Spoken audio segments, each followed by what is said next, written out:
Hi guys, this is Manu Mishra.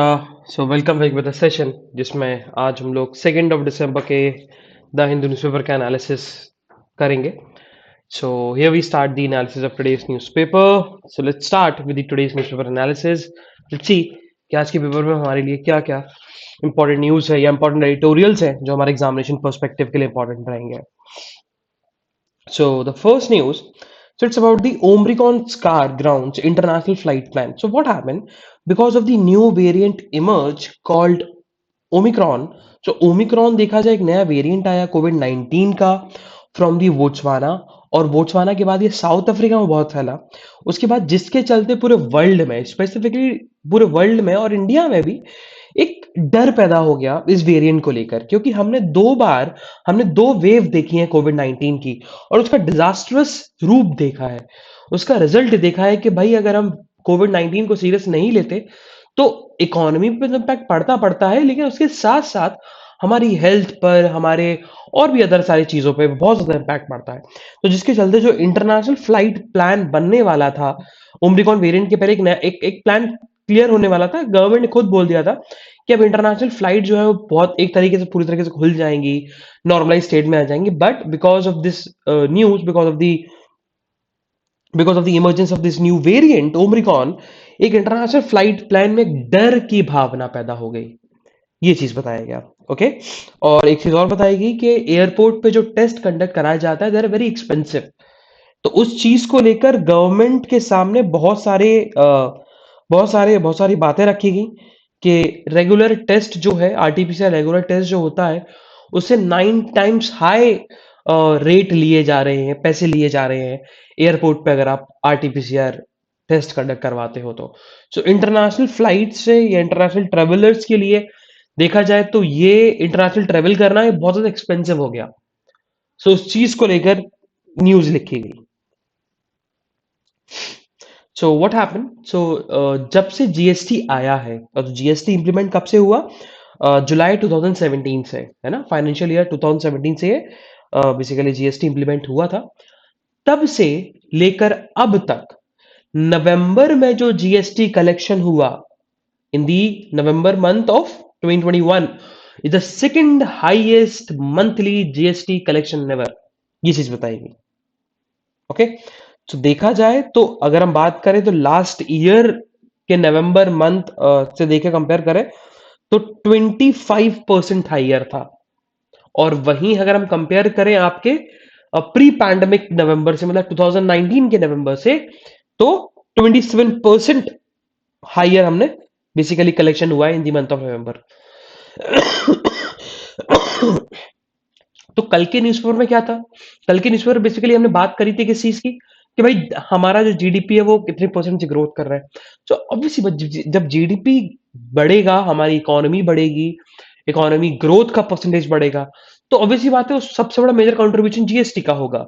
सबसे बड़ा contribution basically इसमें, क्योंकि जब जब तक जीएसटी कलेक्शन बढ़ेगा नहीं, हम लोग डिड्यूस नहीं कर सकते, है ना, कि हमारी कितनी इकोनॉमिक एक्टिविटी हुई। अगर ज्यादा कलेक्शन हुआ मतलब ज्यादा इकोनॉमिक एक्टिविटी हुई, ज्यादा इकोनॉमिक एक्टिविटी हुई मतलब ज्यादा मैन्युफैक्चरिंग हुई होगी, ज्यादा डिमांड बढ़ी होगी, ज्यादा सप्लाई हुआ होगा, जिससे इंडिया की इकोनॉमी या उस कंट्री की इकोनॉमी ग्रोथ कर रही है। ठीक है। So November month of the year 2021 become the second month in the overall GST collection from the year from the initial rollout of GST. Second highest collection is in the happened in this month. So it's around 1.31 lakh crore rupees.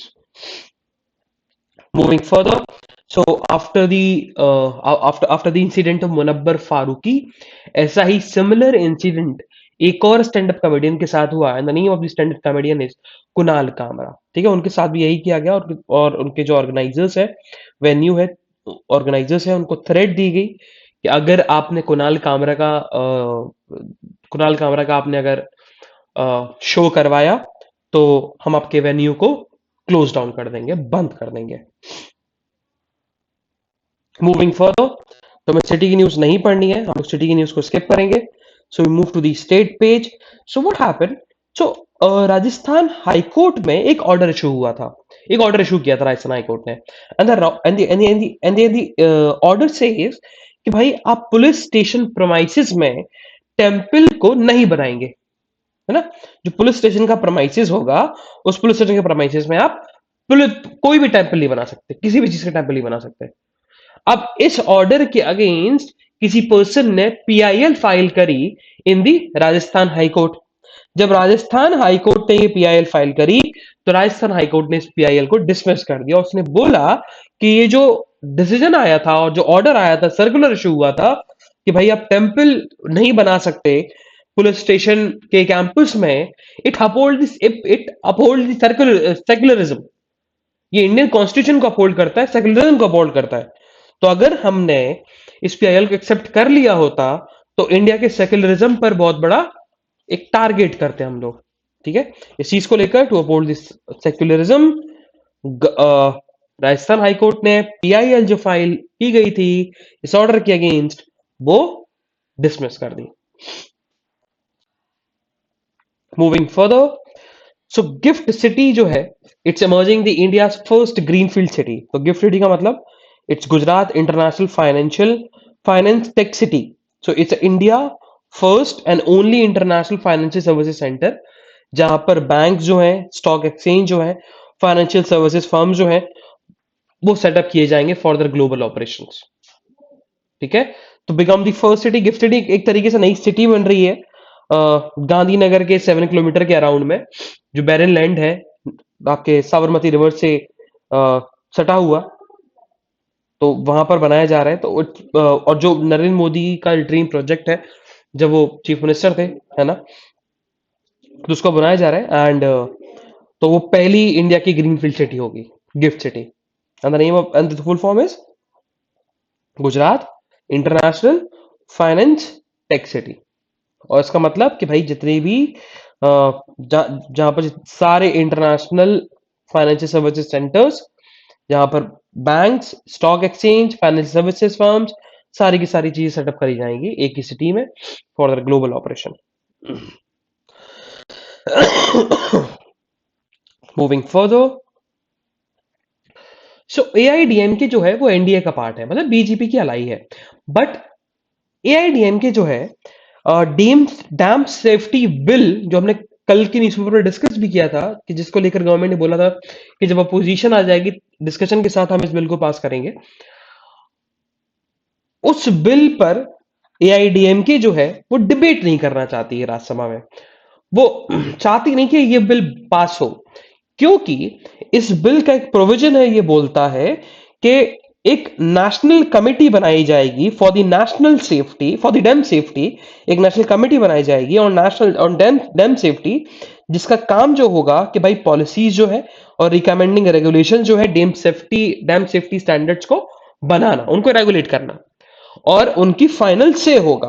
उन्होंने एक बार बोल दिया, उनका final से होगा। लेकिन वही AIADMK का कहना है कि अगर ये बिल पास होता है, तो तमिलनाडु के जो 5 डैम्स है, जो जो तमिलनाडु जो कंट्रोल करती है, 5 dams situated in the state of Kerala, उस पर उनकी पकड़ छूट जाएगी, उतनी अच्छी उनकी पकड़ नहीं होगी। तो this bill will target the end will violate the federal principle, ये चीज बताई गई। मूविंग फर्दर, सो हुआ क्या, कर्नाटका में एक बहुत बड़ा इशू अराइज हुआ था, क्योंकि कर्नाटका में कम्युनिटी है Lingayat community. And Lingayat community का जो सबसे बड़ा प्रॉब्लम है, प्रॉब्लम नहीं है, उनका जो सबसे बड़ा कंसर्न था कि मिड डे मील जो है कर्नाटका के मिड डे मील में आप एग डिस्ट्रीब्यूट क्यों करते हो। उनका सबसे बड़ा कंसर्न ये था, क्योंकि Lingayat community basically they are vegetarian, they are Hindu and they're hardcore vegetarian. So they have a very they have a concern कि why government distribute egg in the mid day meal scheme in the state of Karnataka। अब जिसमें government का देखा जाए तो government का फंडा ये है कि भाई कि एग देखा जाए तो egg because of the protein मिलता है उससे, है ना। तो लेकिन इसकी वजह से मिड डे मील में रुक भी गया था, मिड डे मील में ये एग डिस्ट्रीब्यूशन था वो रुक भी गया था कुछ समय के लिए, बट फाइनली गवर्नमेंट ने क्लैरिफिकेशन दे दी है और एग डिस्ट्रीब्यूशन जो है वो स्कूल के मिड डे मील्स में स्टार्ट हो जाएगा। ओके, हाँ, इवन दो कुछ लिंगायत ऑर्गेनाइजेशन के जो लोग हैं उन्होंने इस गवर्नमेंट डिसीजन को अपोज भी किया है, लेकिन तब भी गवर्नमेंट ने बोल दिया कि नहीं भाई, एग डिस्ट्रीब्यूशन दिया जाएगा, it will be beneficial for the children's health, health of the children's health. Moving further, तो आज के हम एडिटोरियल की बात करें तो आज हमारे लिए दो एडिटोरियल इंपॉर्टेंट है। The first one is point of disorder, इसको हम डिस्कस करेंगे, and the next one is it's about the error of judgment. अच्छा, ये वाला जो एडिटोरियल है आपको खुद से पढ़ना है क्योंकि ये रिपीटेटिव है। रीजन भी क्योंकि ये, अच्छा एडिटोरियल बोलता क्या समझा देता हूं मैं, तब आपको समझ में आ जाएगा कि आपने डिस्कस किया कि नहीं किया इसको। This one is about, this editorial is about the POCSO act. और रिसेंटली जो इलाहाबाद हाईकोर्ट ने जजमेंट दिया था आपका एग्रीवेटेड पेनिट्रेटिव सेक्सुअल असॉल्ट को लेकर, उससे रिलेटेड है, जिसमें उन्होंने बोल दिया था कि जो पर्सन है, पर्सन की जो पनिशमेंट मिली थी 10 साल, उसको कम करके 7 years कर दिया। क्यों? Because the act done by the main is not aggravated penetrative sexual assault. और हमने एक एडिटोरियल पढ़ा था, उसमें लिखा हुआ था कि भाई एग्रीवेटेड क्राइम्स जो होते हैं पॉक्सो के अंदर, अगर आप माइनर के साथ कुछ भी कर रहे हो, सेक्सुअल असॉल्ट कर रहे हो, तो वो एग्रीवेटेड सेक्सुअल असॉल्ट में आएगा। तो उन्होंने बोला कि इलाहाबाद हाईकोर्ट ने जजमेंट जो दिया, ऑथर ने बताया इलाहाबाद हाईकोर्ट ने जजमेंट जो दिया वो गलत है, उसको अपने जजमेंट में जो एरर है उस एरर को सुधार करना चाहिए। ये चीज ऑथर ने बताया, ये चीज ऑथर ने लिखा है। ठीक है, moving further, so we move to the main editorial जो मैं डिस्कस करना है, that's about the point of disorder. So what happened, तो ये बता रहा है कि देखा जाए तो अभी हमने कल एक न्यूज पढ़ी भी थी कि 12 मेंबर्स ऑफ पार्लियामेंट जो है वो ऑटोमेटिकली सस्पेंड हो गए from the from the winter session happening currently right now in the one of the house of parliament, Rajya Sabha. अब ये है क्या इशू, क्या है? तो देखा जाए तो हुआ क्या कि मॉनसून सेशन जो हुआ था अगस्त में, 11 ऑफ अगस्त को जो मॉनसून सेशन चल रहा था, तो राज्यसभा के 12 एमपीज ने बेसिकली कुछ ऐसे एक्ट किए जिसके चलते उनको सस्पेंड कर दिया गया from the session of Rajya Sabha. ठीक है, लेकिन अब ये बोलते क्या है, जिसमें बेसिकली अपोजिशन के लीडर जो है मल्लिकार्जुन खड़गे, उनका ये कहना है कि ऑन द टेक्निकल ग्राउंड जो सस्पेंशन है वो गलत है। लेकिन अब बोला क्या जाता है, तो अगर हम बात करें तो हुआ क्या, हिंदू न्यूज़पेपर, तो हिंदू न्यूज़पेपर इन्वेस्टिगेट भी करती है, न्यूज़पेपर जर्नलिज्म करती है। तो उन्होंने एक वीडियो उन्होंने बनाया था, उस वीडियो में उन्होंने एक सर्वे किया था, सर्वे नहीं, एक वीडियो बनाया था, एक सोशल एक्सपेरिमेंट किया था। उन्होंने स्कूल के बच्चों को बुलाया, उनको स्कूल के बच्चों को दो ग्रुप में डिवाइड किया और उनसे पूछा गया कि भैया आपको ऐसा पार्लियामेंट की तरह एक्ट करना है, जैसे पार्लियामेंट में एक्ट होता है ना, वैसा एक्ट करना है। और जब उन्होंने ये सुना कि भाई पार्लियामेंट की तरह एक्ट करना है, तो वो लोग मार पिटाई करने लगे, एक दूसरे के बाल खींचने लगे, लड़ाई करने लगे, कुर्सियां फेंकने लगे। तो एक तरीके से मजाक उड़ाया गया था पार्लियामेंट का, और एक लेसन दिया गया था पार्लियामेंट को कि बच्चों के माइंड में पार्लियामेंट को लेकर क्या इमेज है, उनकी वर्किंग को लेकर क्या इमेज है। तो हुआ क्या, जब मॉनसून सेशन चल रहा था in this year on the month of अगस्त, तो कुछ एमपीज बेंच पर खड़े हो गए, टेबल पे खड़े हो गए, जिससे ऑटोमेटिक सस्पेंशन हो गया उन 12 एमपीज का। मतलब ऑटोमेटिक सस्पेंशन का अगर हम मतलब समझें, ऑटोमेटिक सस्पेंशन का मतलब है कि भाई आपने ये एक्ट किया, आप सस्पेंड हो, उसमें कोई डिस्कशन करना नहीं है, आप सस्पेंड हो गए, आपको एंटर नहीं मिलेगी। लेकिन अगर हम रूल्स देखें, पार्लियामेंट्री रनिंग रूल्स देखें, तो पार्लियामेंट्री रनिंग रूल्स में से कहीं मेंशन नहीं है कि आप उस सेशन से ही बाहर रहोगे कि आने वाले सेशन से ही बाहर रहोगे। क्योंकि जो 12 एमपीज थे, उनका जो एक्ट था वो मॉनसून सेशन में किया गया था, बट उनको सस्पेंशन जो है वो विंटर सेशन से मिला है। तो रूल्स में भी कोई क्लैरिफिकेशन नहीं है। और देखा जाए तो जो राज्यसभा का चेयरमैन होता है, राज्यसभा के चेयरमैन के पास इतनी पावर नहीं होती कि वो क्वेश्चन कर सके रूल्स को। क्वेश्चन करने की पावर लोकसभा के स्पीकर के पास होती है, वो क्वेश्चन कर सकता है और पूछ सकता है कि भैया आप हमें ये बताइए कि जो रूल्स में लिखा गया है कि आप सस्पेंड कर सकते हो एमपीज को फ्रॉम दी हाउस, वो सही है या गलत है, उसी को लेकर एडिटोरियल लिखा गया है ना। तो ये रूल्स के बारे में है और पार्लियामेंट्री फंक्शनरीज के बारे में है। तो read it, it's a very simple one, simple editorial, समझ में आएगा easily. Moving further, again on the national news what happened, तो एक पर्सन ने आरटीआई फाइल करी थी और उस आरटीआई में उनका सबसे बड़ा जो क्वेश्चन था वो ये था कि इस डेकेड में, मतलब इस दशक में, from the year 2011 to 2020 to the year 2020, कितने एलिफेंट्स की डेथ हुई है बाय अ रोड एक्सीडेंट और समथिंग, कितने कितने कितने एलिफेंट्स की डेथ हुई है।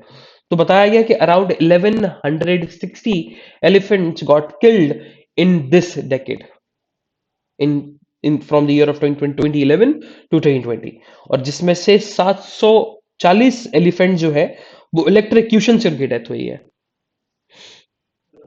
Okay,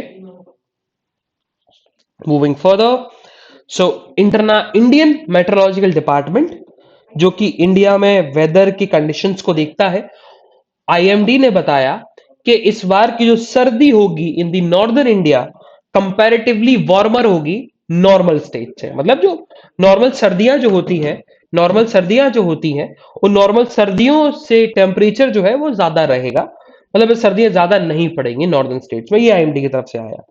okay, moving further, so what happened, opposition जो है, अब लीडर ऑफ देखा जाए तो अपोजिशन जो पार्लियामेंट में अभी कांग्रेस ही है, तो कांग्रेस का ये कहना है कि जो मेजर डिस्कशन है अभी इस विंटर सेशन में, वो तो एक तो पहली बात तो एमएसपी गारंटी को लेकर होना चाहिए कि एमएसपी गारंटी को लेकर आप लॉ बनाइए, और दूसरा एक्स ग्राटिया पे, और तीसरा discussion compensation to the dead farmers. मतलब पहला जो डिमांड है अपोजिशन की वो क्या है कि एमएसपी की गारंटी को लेकर, एमएसपी गारंटी को लेकर आप स्टैट्यूटरी लॉ बना दो, ठीक है। दूसरा उनका है कि x ग्राटिया compensation for the Covid 19 victims की फैमिलीज को, किन्स को। और थर्ड जो है कि किन ऑफ द डेड फार्मर्स, मतलब प्रोटेस्ट करते समय जो फार्मर्स की डेथ हुई उनके 5 करोड़ रुपए के कंपनसेशन को। ये बेसिकली अपोजिशन की डिमांड्स हैं इन दिस विंटर सेशन, कि विंटर सेशन में आप ये चीजें करिए। मूविंग फर्दर, सो एक रिपोर्ट पब्लिश हुई और रिपोर्ट में ये बताया गया कि यूएपीए के अंदर कितने अरेस्ट हुए, सारी चीजें बताई गई, जिससे पता लगा कि फॉर द ईयर 2020 अराउंड अगर हम बात करें फॉर द ईयर 2020 अराउंड 1321 लोग इस एक्ट के अंदर बुक किए गए इन द ईयर 2020, ठीक है। एंड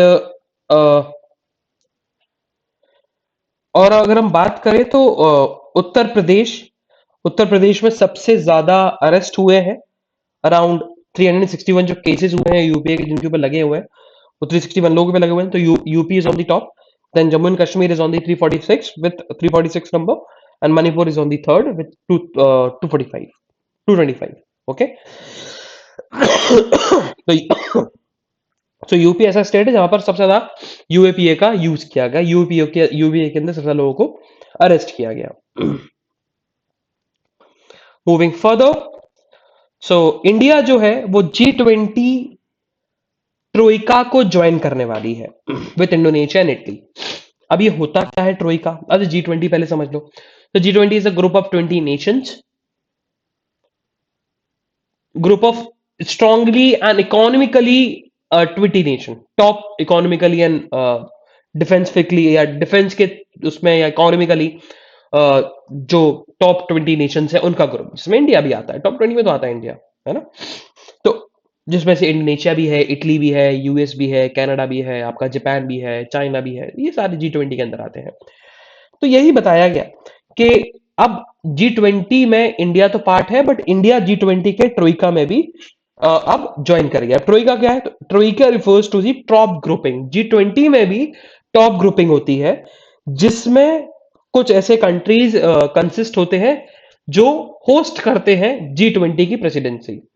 सो इंडोनेशिया भी ट्रोइका ज्वाइन करेगा और इंडोनेशिया को जो प्रेसिडेंसी है वो 2022 में मिलेगी। G20 का जो 2022 का समिट होगा वो इंडोनेशिया में होगा एंड इंडोनेशिया की प्रेसिडेंसी शिफ्ट हो जाएगी इंडिया को इंडिया 2022। तो जिसका मतलब है कि जब 2023 का जो सेशन होगा G20 समिट होगा 2023 का, उसमें इंडिया प्रेसिडेंट होगा, India will be the host country.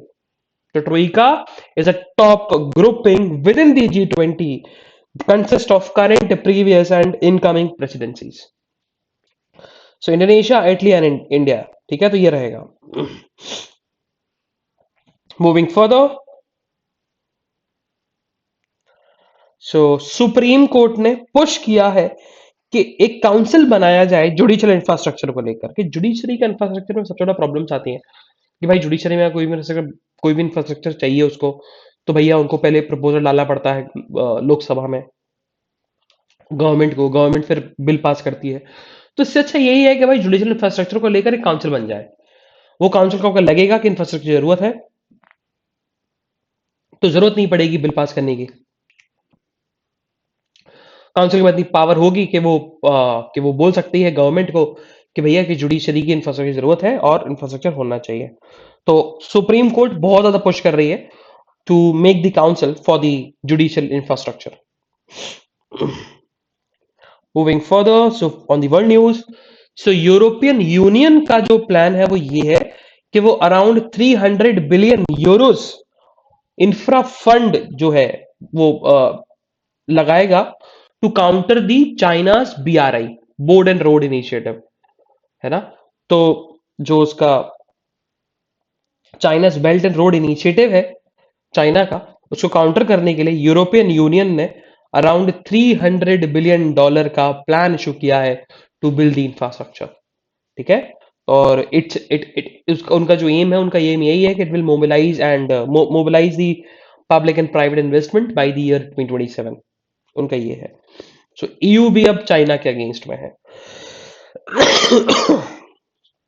Moving further, so business news में ऐसी कुछ न्यूज नहीं है and same goes with sports news जो हमारे एग्जामिनेशन पर्सपेक्टिव के लिए इंपॉर्टेंट हो। सो जो आज का एनालिसिस है बहुत शॉर्ट एंड क्रिस्प रहा। तो हम लोग कल फिर मिलते हैं with some exciting news, some exciting current affairs. तो ये थोड़ा एनालिसिस थोड़ा लेट आएगा, रीजन बीइंग क्योंकि 1 दिसंबर का अपलोड हुआ तो पहले तो 1 दिसंबर का देखिए, उसके बाद ये एनालिसिस आने वाला है आपका। ओके, सो कल हम लोग फिर मिलेंगे with some exciting news, some exciting current affairs. तब तक के लिए bye bye, have fun and enjoy your day. Bye bye guys.